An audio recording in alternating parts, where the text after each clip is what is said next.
how do you see the connection between consciousness and metaphysics, and what would you, if you had to circumscribe like the domain of metaphysics, how would you do that?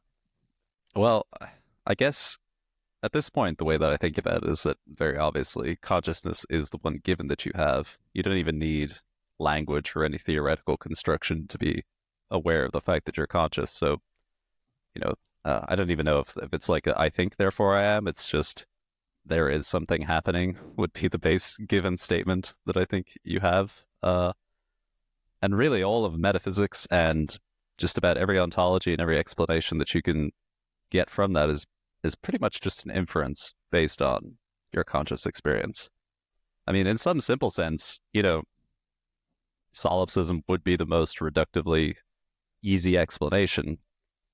But I think there are some issues with sometimes I jokingly refer to myself as an infinitary solipsist because I'm kind of like, well, yes, all I experience is my own consciousness directly, but also consciousness goes through permutations. It morphs and changes over time, and I don't see any reason in principle why it couldn't morph in not a clearly linear temporal direction. Like, why couldn't it morph also to other people's experiences? It's a pretty simple way of just kind of getting at that idea of like one base consciousness, which is experiencing itself in different forms, which obviously comes up in a lot of spirituality, but which I think is a pretty simple concept. I mean, that, you can only really buy into that, I think, if you buy into the idea of like reductionism or the principle of sufficient reason or parsimony as being a good guiding metric. Because it's not necessarily obvious that everything should reduce down to just one or more claims. I mean, that might just be the way that systems like us, intelligence and sense-making systems like to pursue things because it gives us more leverage and power. But whether it's true, I don't know. But then you have to define true. For sure, And yeah. yeah, and it all becomes, at some point, it also becomes very abstract from the literal ground truth of like just what you're experiencing right now, which I think is where a lot of people jump off the whole metaphysics train, and I think is a pretty reasonable criticism as well. But yeah, Okay, yeah. yeah. So would you describe yourself, I guess, as epistemologically conservative in your approach then? How do you mean epistemologically? Well, Conservative, like, not wanting to make any unjustified steps or wanting to stay as close as possible to, I guess, what you called the sort of yeah, background given. I suppose, yeah, I probably am epistemologically conservative. Just because I do think that, like, I tend to subscribe to the idea of the principle of sufficient reason, or like just the idea that the more arbitrary claims you make as like the basis of your ontology or your epistemology or whatever, the more arbitrary claims you make, the kind of, I don't know, the worse it is. You should try to have as few assumptions as possible that just come from nowhere or your gut instinct. So in that sense, I would be conservative because that tends to lead to a fairly limited set of things that you consider are absolutely true. And then there's sort of like contingent claims based on them. Yes, Yeah. I would. So another way, I guess, phrasing the epistemologically conservative question is, Mhm. for you, I suppose parsimony would be like the chief theoretical virtue or epistemological. Yeah. I, th- it's not chief, but it's like when all other considerations have sort of been factored out, I don't see any other thing that could uh, serve as a metric to gauge one explanatory framework versus another against each other than parsimony. Like when you factor out all their, because I do think that things like, having your explanations fit to observed reality is very important. But, when you realize that observed reality is like, it's very unlikely that you're experiencing all of what is possible to experience. That's obviously true in a base level because over time your experience changes anyway. So as a result, I don't know, yeah, parsimony just seems to be the last thing you're left with. And if you don't use that, then it seems, everything could be true, but then you don't get to have a theory that is correct. So Okay, and if Yeah. you wouldn't place it as like necessarily the chief virtue, are there any others apart from, I suppose, consistency with the observable empirical evidence that you would like put up there as important hallmarks of a theory that you would regard as likely to be true? Or Yeah, although I do think that most of them tend to relate to parsimony in some fashion. Uh, Things like scalability of an idea, so that an idea works at multiple different scales of resolution. Like the idea of emergence as a concept is kind of like that, where you can sort of you can see similar patterns emerging at different levels, but then also just the idea that things emerge from other things is itself like a very it's just a very universally applicable idea. So that would be one. Uh, that is intimately related to parsimony. So um, yeah, I mean the only reason I don't put parsimony first and foremost in terms of practical epistemology, in terms of like, oh, should we always just choose the simplest reductive idea set for answering some real world practical question, is because it's probably the case that our representations about the world and the way that we think about the world are very like uh I don't know a better way to say this, but weirdly like noodly or contrived in ways that we don't even really understand. And so you might think that you're going to something simpler, but that's only based on your particular distorted viewpoint of it. Um, so it could be the case that something that seems more complex from your frame of reference is simpler when you have a grander unified theory that sort of ties it all together, right? oh So yeah, yeah. um, sorry, Alex, do you Oh, wanna? I was going to ask if you feel like that's a language issue, like with the way that we describe something, it can become more complex or lose meaning if it's more abstracted and that kind of thing. I guess you could call it language, yeah. I mean, I would tend to use language as or I would tend to think of most mental representations as a kind of language, um, because they're all some attempt to translate the underlying whatever we're talking about is, into some intelligible construct for you as a system. So it is language in terms of the way we describe things, but also like uh, the way we might visually think about something, or yeah, just all the different ways we think about things. I would tend to view as types of languages. So yeah, in a sense, I agree. I was just to go back a little bit to, I guess, what you said about conscious experience being a given. Uh, I would think of that as conscious experience is sort of the most immediate and self-evident kind of yeah, thing that you can have access to, epistemological access to. Um, of course, that's I usually think obviously they're related, epistemology and ontology or metaphysics, but in principle they could depart from one another or have distance between them in the sense of epistemology being the science of knowledge and the study of justification. Depending on how you think about consciousness, that could well be a derivative science yeah. of, I guess, what the ontological fabric of reality is. So I guess I was wondering, for you, would you regard consciousness as a derivative phenomenon or as sort of foundational to reality in that sense? So the way that I think about this is that every concept you have about the idea of consciousness being derivative, or any other idea for that matter, all of those concepts are, if you're actually aware of it, well, they're all things that you're experiencing. They're all instantiated in consciousness. So Mm-hmm. it sort of seems a bit like to use a theory that you generate within consciousness to sort of deny the medium in which it's being created, or yeah, that to me doesn't seem correct or justified. Like I wouldn't say that I. And the problem is you just have to you basically have to forget what you're doing, what you're actually doing, which is thinking of an idea in consciousness when you try to imagine, oh, a thing that is not conscious giving rise to consciousness.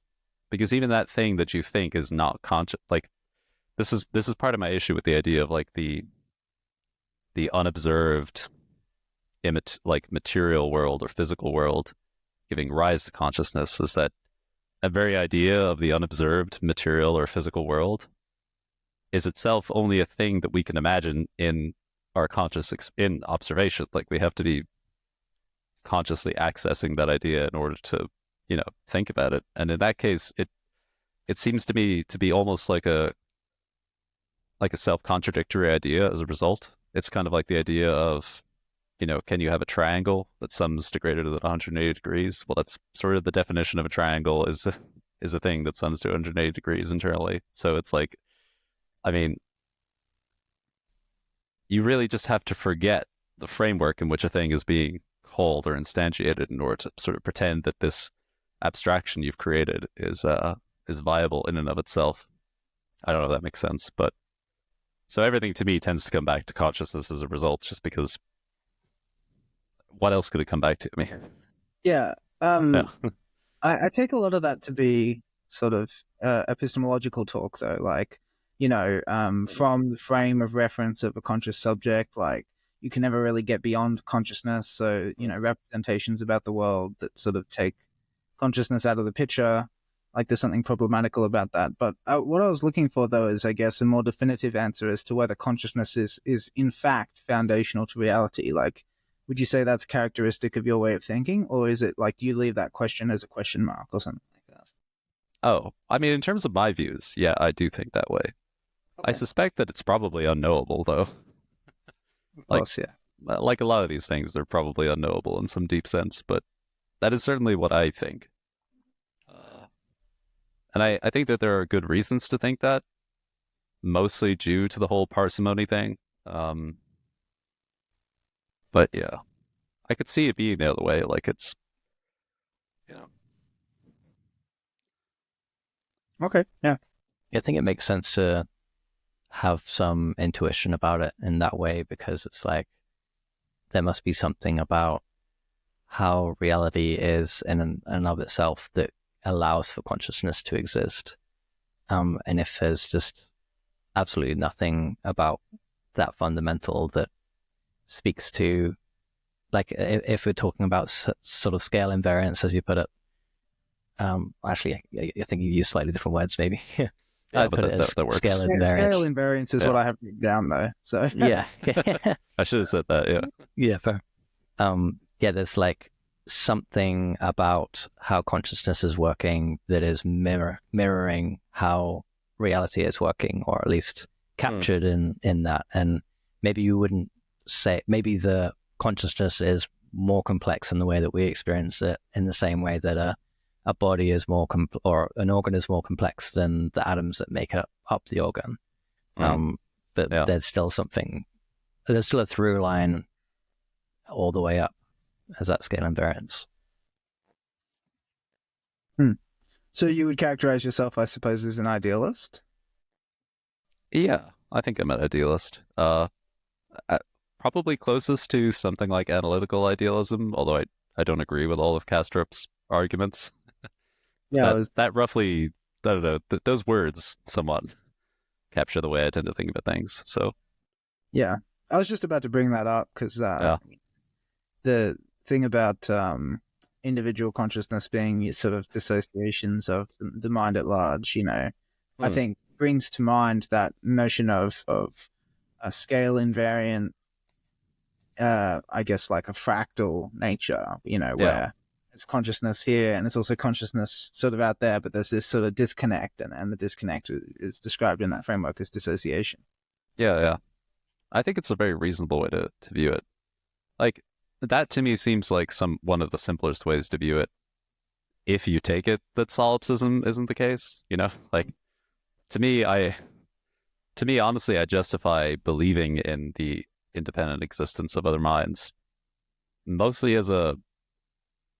because I want to, and I accept that that's the reason why I do it, because I find the thought of a universe in which I am actually the only sole mind, quite terrifying and quite meaningless. So it's sort of like, it could be a game I'm playing with myself. I don't know. Yeah, I mean, it also seems to some degree like a practical consideration. Like Exactly, yeah. it's much easier to get on in life if you assume that other people are conscious and have their own sort of inner I also experience. just I don't really see much of a point in not assuming it. So it, you know, like life is more fun when you don't know what's going on, and there are other people and all that stuff. But also, again, to that idea of like infinitary solipsism, you can also very easily view the fact that your experience is constantly changing, and then just think of that change over an infinite amount of time and an infinite amount of variation, then just infer from that, like, oh, this experiential frame could permute through all possible experiential frames. So, in that sense, the inference that there are other beings, like, you could view it where it's like all other conscious observers are like in a linear direction from my timeline, through some weird perturbation of state spaces or whatever. But you could also just as easily view that as all being simultaneous. And in which case, if it is all simultaneous, then yeah, it's much more akin to that like dissociated mind at large. So, but yeah, There's an issue that I sometimes have with the idea of disassociated minds, because I feel like usually we consider disassociation as kind of like losing access, which I guess in some sense makes sense with the like mind at large and individual minds. There's a sense of, we don't have access to the hive mind in the same way that the universal mind might. But in terms of our own minds, I like the idea that we're made up of all these different parts, and these different parts are kind of coming out in different moments, but there is this unifying sense of whole, like within all of that. And we're not disassociated from those parts. It's more like it's more like a dance between polarities almost. Yeah. Like there's when one part comes out and it has a particular quality, then it kind of necessitates that the parts that have the other qualities can't be present, because it's like not possible. So I kind of like I kind of want to put that to this greater mind instead of the disassociation aspects. Yeah, like reframe in some way. That would definitely mirror the way I think about it too. I mean, one of the ways that I've thought about this is that, because I don't know if I necessarily believe in the idea of a mind that is the unified mind, like all there is, because to some extent, I mean, the conclusion I came to in that, manic state, meditation experience, Gödel's incompleteness theorem, was that, since there's no fundamental reason for why there should be, like, there's no closed reason as to why a finite or specific system of real things should exist, because the system is unable to sort of close itself, which is the interpretation I took, and I don't know if that's necessarily true, but that's the interpretation I understood from it. It sort of seemed, therefore, that all possible things should exist, right? That all asymmetries should actually be, just a relative phenomenon, right? A thing that you experience from a particular standpoint, but that, the universe is inherently symmetrical in an infinitely dimensional sense, right? But I don't know if it's possible to have that as an experience. So this kind of ties back to the idea that I have of like, well, there are no actual things that are not experiences. So, I mean, it's true that there are patterns which aren't experienced. So that's its other noodly bit. But the point I'm trying to get at is that the idea of a universal mind, as far as we would understand it, is like, we would think about it as a frame of reference, which is experiencing all possible experiences somehow simultaneously. But I feel like part of the problem with that is that there's a mutual exclusivity with, so like if you think about your frame of reference that you're experiencing right now, that only is what it is as a result of not experiencing all other possible frames of reference, right? Like what defines me is that I experience me and not me and you. So within the set of all possible things that could exist, the set of all possible frames of reference, there are so many there are so many parts of them that couldn't be actually what they are, while also being experienced by this mind at large. So, the mind at large experience of all possible frames of reference would just be one frame of reference to have on all that there is. So I think this actually relates to the ideas in Neoplatonism to some extent, because I'm pretty sure they have the idea of like a source, and then like nous or whatever, the mind of all, being like the first emanation from that, but not actually being quite the same as that underlying thing. Yeah, it's the mystical one. Yeah. So in that sense, yeah, the idea of experiences being somehow related to like a dance of polarities where you have like, I'm looking at the colors in front of me and like I see a green leaf in front of me and I can only see that green leaf is there by virtue of the fact that other things are not there. So it's like you have to experience some specific bifurcation, one half of the Tao or whatever you call it. Anyway, yeah. So I agree. Are you partial to the idea of kind of mind becoming like some kind of emergent property of collective minds, not from the sense of like the one mind, but from the sense of like, say, the earth and all the beings on the earth and like a noosphere of humans? You mean like mind as emergent from sub-minds kind of deal? Or like, yeah, like the idea that the cells of your body might all have their own consciousness and that you're the aggregate of those? Is that kind of what you're getting at as well? Or I'd be cautious with how I use the word consciousness, but there's something about it would be like consciousness in the way that we experience it as emergent. But then if that's emergent, then there must be some other version of consciousness that could be emergent from some other like more complex system, e.g. the earth and all beings on it, for example. Yeah, I mean, I think that's perfectly reasonable. I mean, part of the issue is that when you observe systems external to you, you only ever see behavior, right? So you always have to make the inference that there is consciousness behind those. Now, why should you make the inference that only certain kinds of behavior that you've been trying and say like biological brain matter must, correlate to a conscious experience? Like that seems useful maybe from like a biological standpoint where you're trying to coordinate yourself with minds that are at a similar scale to you, by not wasting processing power thinking of consciousness in every possible rock and every possible thing. And honestly, even idealism is like, I still struggle with the combination problem with idealism where you're like, okay, so if I accept that maybe the chair has consciousness, what about the chair minus one leg? Is that its own conscious frame of reference? So what about the chair minus this atom and that atom, all the different permutations? Like, are they also their own conscious systems? It's an interesting question. And to some extent, also, I suspect that, I mean, my current views, if I'm to speak like in a more like speculative fashion, are that like the universe is both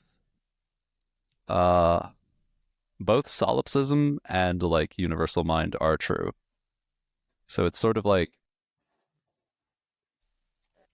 yes, I guess solipsism would be fundamentally true, but to some extent, since the universal mind is capable of like simulating any possible experience as a conscious frame of reference, it's also the case that any system you interact with could therefore be viewed as conscious. And I don't know. This is where my thoughts are all still very vague, to be honest. It's still territory I'm exploring. Well, thanks for exploring it with us. Yeah, it's interesting stuff. Yeah. What you said about the universe being symmetrical in infinite dimensions brought to mind the image of like a fractal snowflake that kind of just goes on forever, Yeah, absolutely. Which is a beautiful image, very profound and compelling as a guide to thought, I guess. Yeah. And I mean, I don't think it should even be, you shouldn't even be able to fully represented in any sort of experiential fashion, because I mean, part of the nature, this is one thing I think that's true about experience, is that experience always seems to be about finite things, or at the very least, like, you know, at the very least, things that occupy an asymmetry relative to all that's possible. I don't know if you'd necessarily call that finitary. It's one of these interesting things you can actually do in meditation, is that, like, if you focus very, very deeply on, say, like the sensation of your body, you can experience almost like a particulate kind of buzzing experience of it. And there are a lot of advanced meditators who've been like, yes, there's a specific frame rate of experience, and some of them claim, like, yes, I can experience millions or billions of sensations at once, which I don't know. I guess it depends on maybe your definitions and all that stuff. But like, there does seem to be a sense in which you can experience your experience as discrete, but also, depending on the way that you're sort of viewing it, it can also seem very continuous, right? Like, it's sort of smooth and not broken up. So yeah, I'm not 100% decided on that.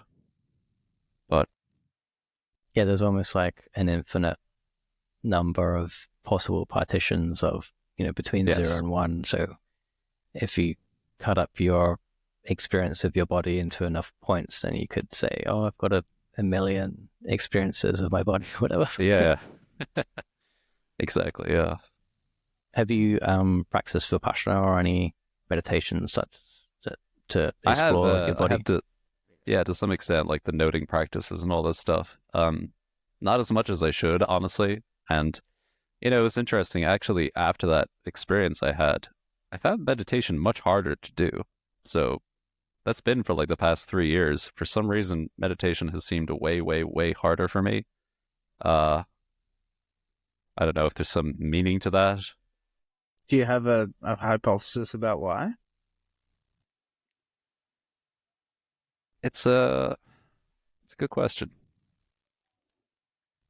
I mean, a simple one could be I just got out of practice, because I had the big experience, and then I went over to, investigate theories of everything, and I just got way too much in my head again and got out of practice with it. That could be a simple explanation.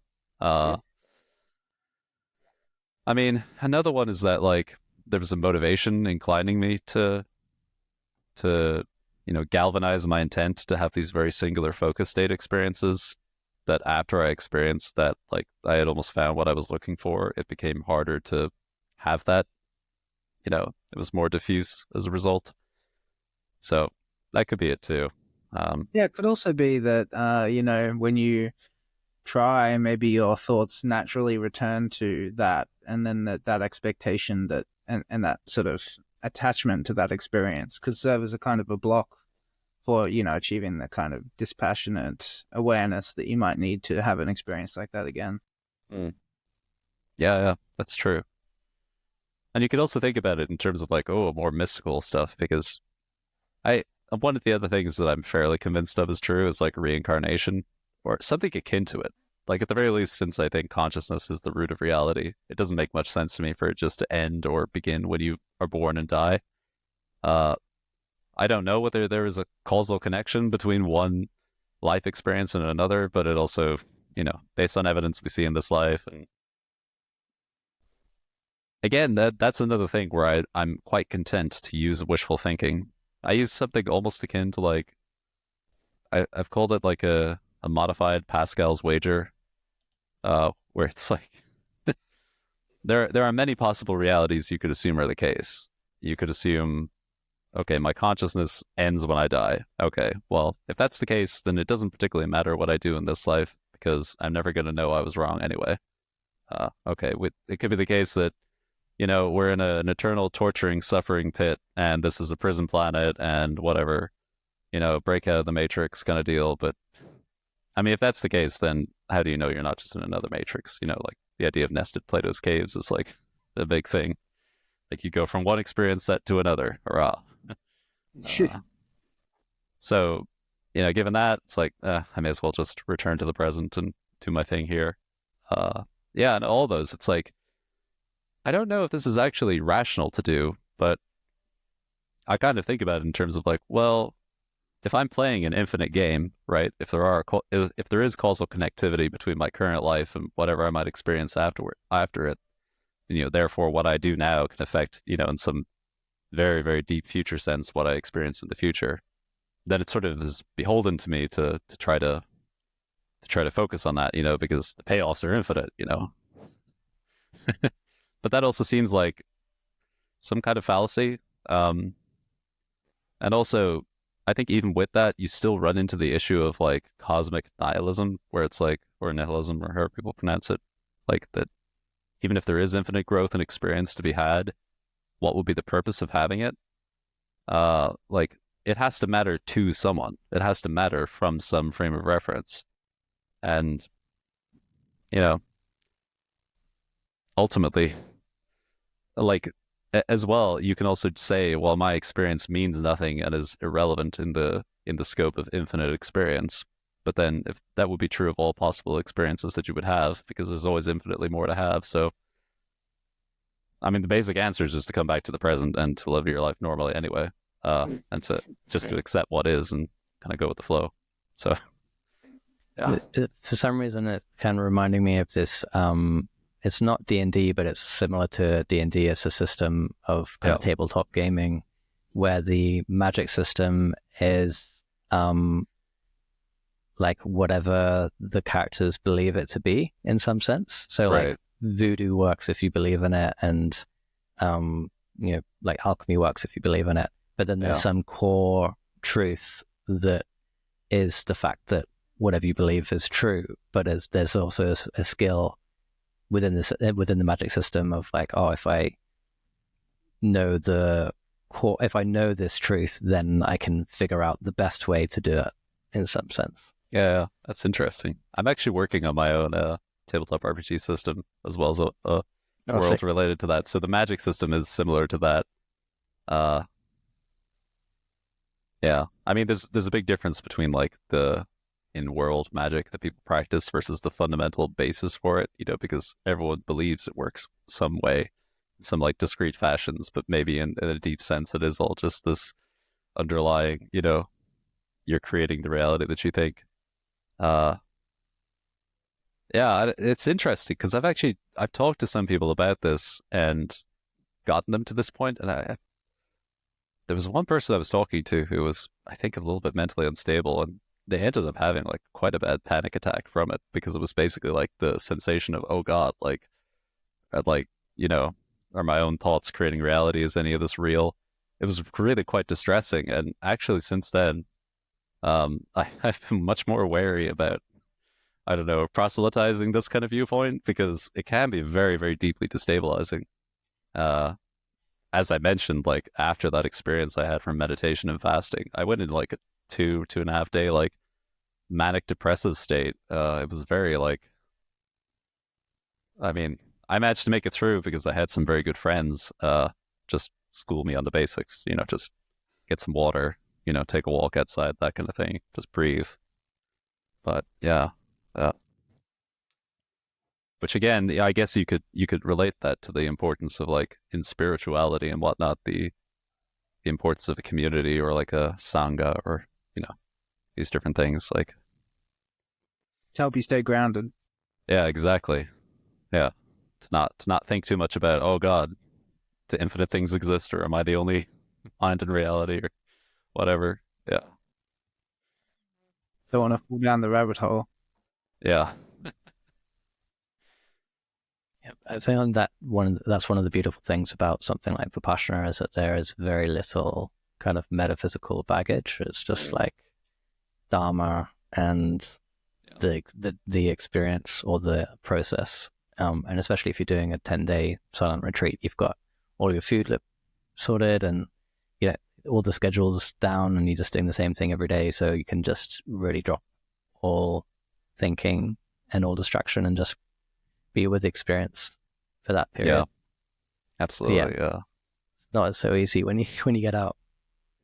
Oh, I mean, this is, we're talking earlier about like, why do I think my meditation ability like seemed, or why it was much harder for me to meditate after that experience?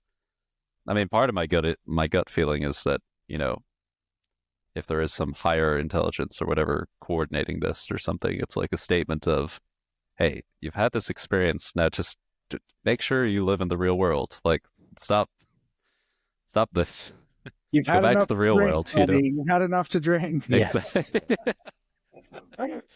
uh, I think it yeah. was Terence McKenna, or maybe it was Alan Watts, but they said something like, once you've heard the call, you put down the phone.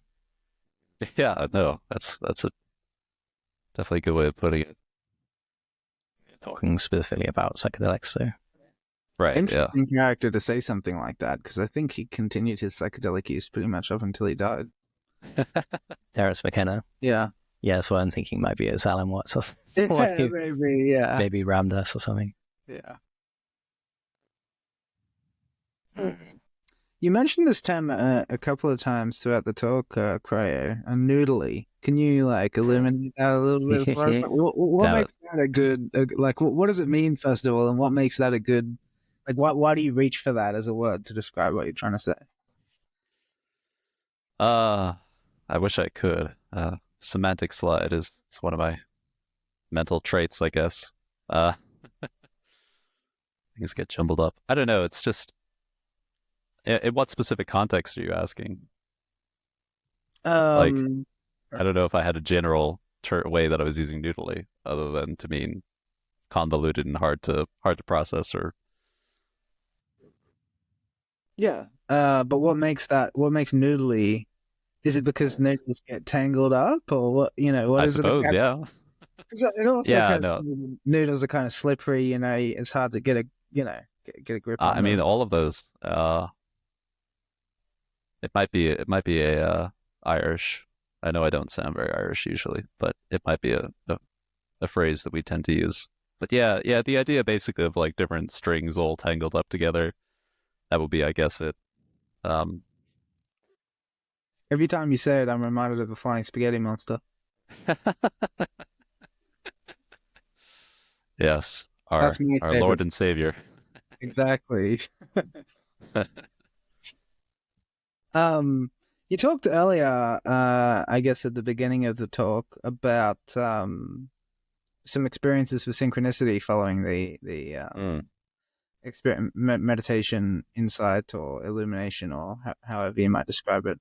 And I was wondering, do you have any examples that you could share with us about that? And also, like, where do you stand on the phenomenon of synchronicity now? How would you think about it, and how does that fit into Yeah. your model of the world? Or... Well,